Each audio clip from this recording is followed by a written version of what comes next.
Welcome to the Breakthrough Advisor Podcast. In this podcast, we inspire advisors with ideas and pathways to break through barriers and build a thriving retirement income business.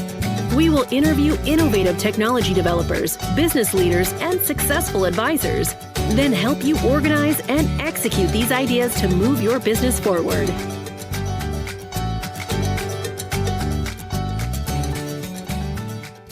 Hey, welcome to the Breakthrough Advisor Podcast. This is Jack Martin. I serve as the virtual CMO for InsureMark. InsureMark is a 40-year-old independent distribution company based in Houston, Texas. We host this podcast for advisors to come learn from the industry's best and brightest about how they can level up their practices in 2024. And so today, I'm super excited to have Tom Hegna. Many of you know him, know a lot about him.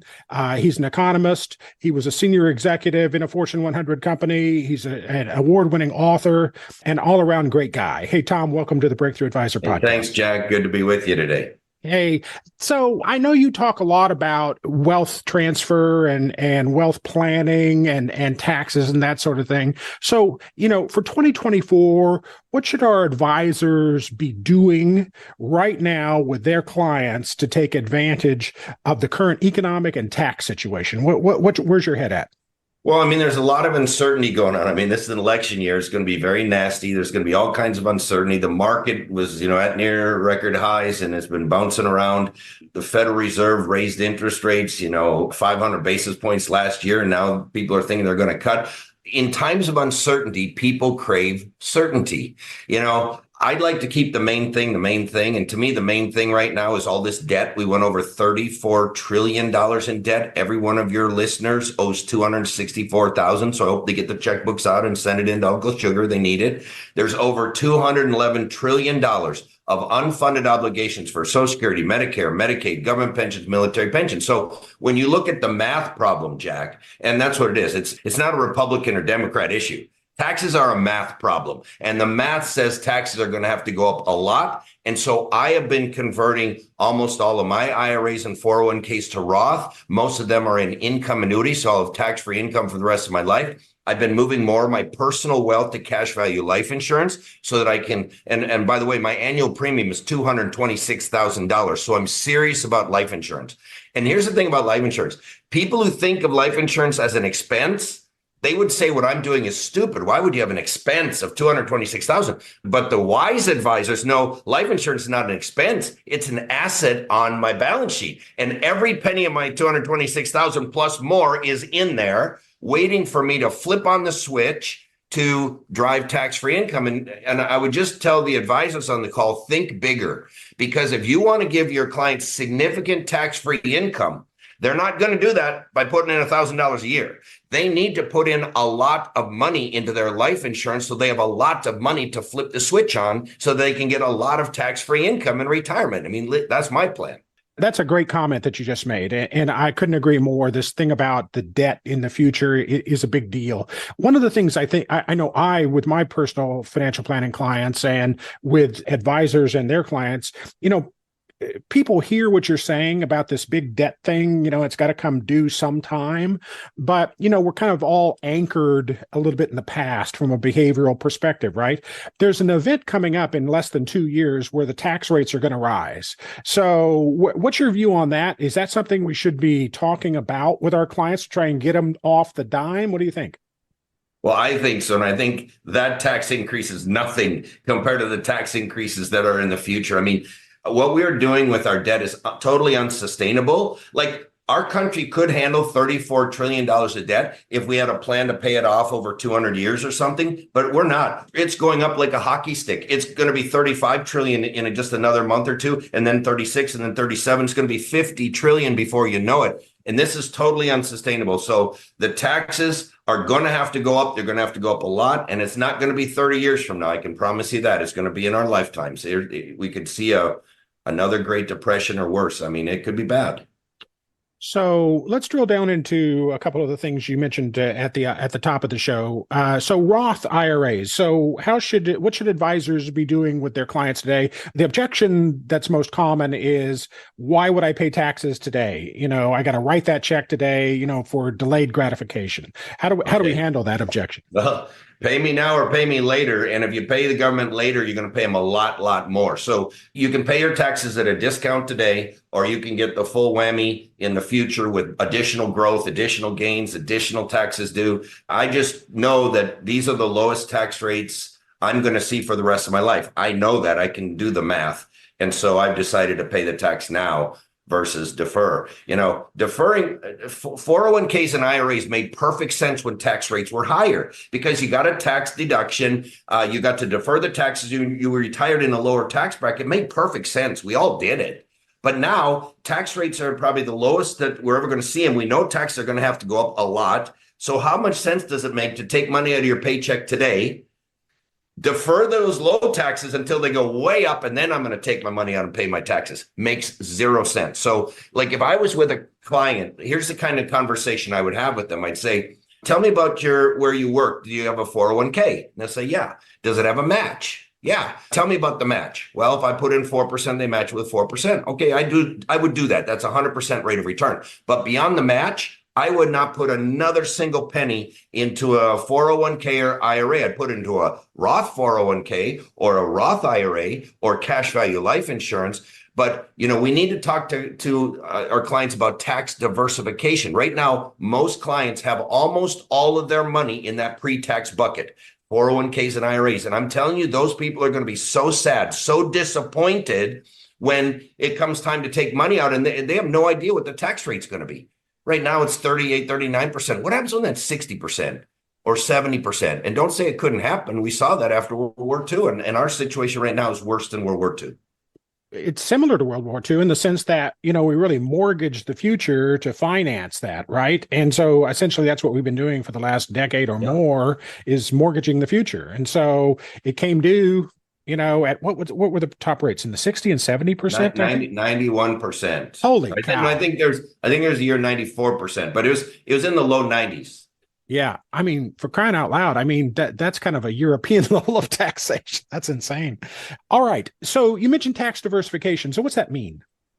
Well, there's taxable investments, and that's your 401ks and your IRA. Well, taxable investments that are taxable today. Then there's tax deferred. That'd be your 401k and IRA. And then there's tax free. And all we're saying is that, you can have some money in a taxable bucket up because, for the first so many $1,000, you pay zero tax rate. So, you can have some money in a taxable bucket, but you don't want to have all your money in taxable or tax deferred. You want to have at least a fair amount of your money into that tax-free bucket, which is Roth IRAs, cash value life insurance, things like that. Gotcha. One of the things you were just talking about is, you're going to build up we built up these large IRAs. It's the largest single asset for most families, right? And, we're going to start taking out minimum distributions. I know for my clients, they wanted to take out less. What's the minimum I could take out? Because I want to leave it to the kids and grandkids. So what's the pain for the kids and grandkids associated with that strategy? That's the worst money to leave to your kids. If you really want to leave your IRA and 401k money to your kids, put it in an immediate annuity and have that pay the premiums on a life insurance policy because you'll be able to leave them a lot more money tax-free. Don't leave them IRA or 401k money. That is the absolute worst money to leave. Look, I tell people all the time, what do you save that money for? You saved it for your retirement. You're 70 years old. Guess what? You're in retirement. Start using that money. Don't try to give that to the kids. Spend the money. The government needs the taxes. Don't worry about it. If you don't like it, convert it, and then you can have it tax-free. Then you can leave tax-free money to your kids, but don't leave IRA and 401k money to your kids. They won't even get 50 cents on the dollar in most cases.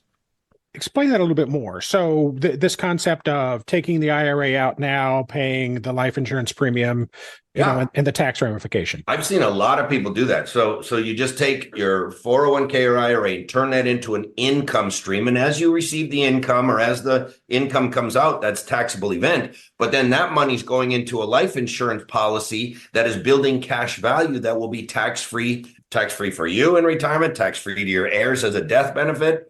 That's a much more efficient way of, and just ask the advisor should just run an illustration. If you give your kids the IRA money, here's how much they'll get. If you turn that IRA or 401k into a life insurance policy over the next 20 years or 10 years, you could do a 10 pay or 20 pay. Here's how much cash value you'll have that's tax-free. Here's how much death benefit you can leave your kids tax-free. Much better way of leaving those assets. Makes total sense. It's kind of like we used to talk about, pensions have payouts. I think mainly it's big unionized companies anymore that have those, and the question would be, do I take the life only option or the joint and survivor option? And we'd say, hey, take the life only, take the difference and buy some life insurance, and take care of the spouse or kids with the life insurance deal. Pretty similar, right?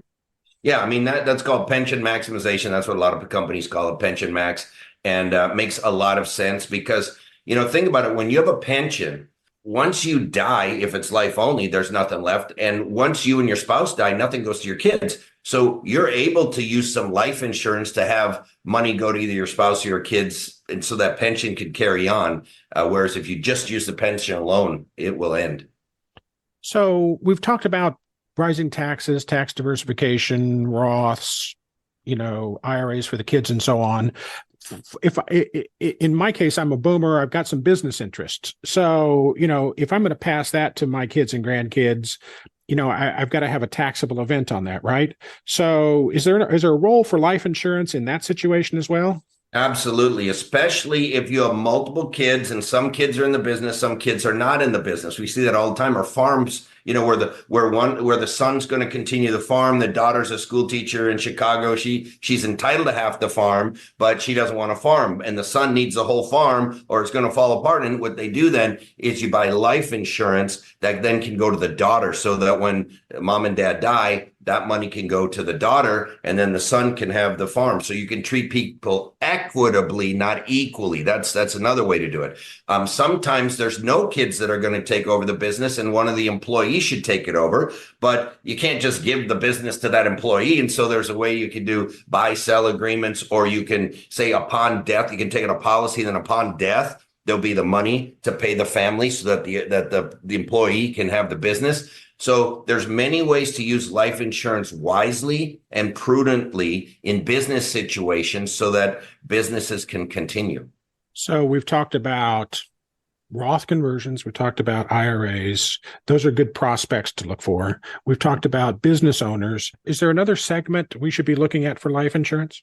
Well, I think the whole agriculture segment is because the farmers and ranchers, they have the same situation. That's just like they're a business owner, but it's normally a family business. And so those are the cases. I've seen some huge life cases come out of the agricultural ranchers and farmers market too. So I think that'd be another area to look at. Sometimes some of the doctors and dentists, chiropractors, if they have a business, sometimes they have partners. There's chance for buy, sell things there. So anytime there's complicated, or if there's a divorce in the family, I mean, all those things complicated. How many kids are in the business, divorce, or their kids from the other marriage? I mean, business partners, all of those are situations that people need to say, what if this happens? What happens if this person gets disabled? What happens if that person dies? And there needs to be an adequate solution where all the partners are happy no matter what happens. Otherwise, somebody dies, and now you're in partner with the guy's wife who doesn't know anything about the business. And I just seen all kinds of problems that way. So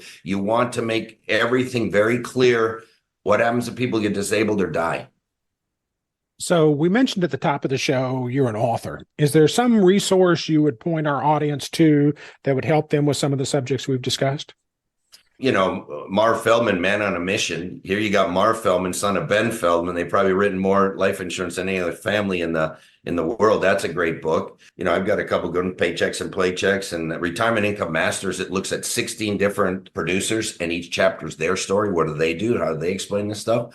I mean, there's a lot of good books out there, that people can look at, especially in the estate planning area. And that's where I would look, is kind of in that estate planning area for some of the things we were talking about. Those are great recommendations. Thank you. Any closing comments you want to make to our audience? Any direction, guidance, inspiration you want to leave them with? I would just say, in times of uncertainty like we have now, people crave certainty, and that's what we offer them. We give them guaranteed interest rates. We have guaranteed death benefits. We have tax advantages. We can give them guaranteed lifetime income. And so in times of uncertainty, people crave certainty. So talk about the guarantees in our products. Great advice. Hey, folks, you've been listening to Tom Hegna. Super great session. Please like, share, comment, subscribe, pass Tom's presentation on to your friends and colleagues. It's been a great session. On behalf of InsurMark and the Breakthrough Advisor podcast, I want to thank you all for listening. Thanks, Tom. Have a great day. Thanks, Jack.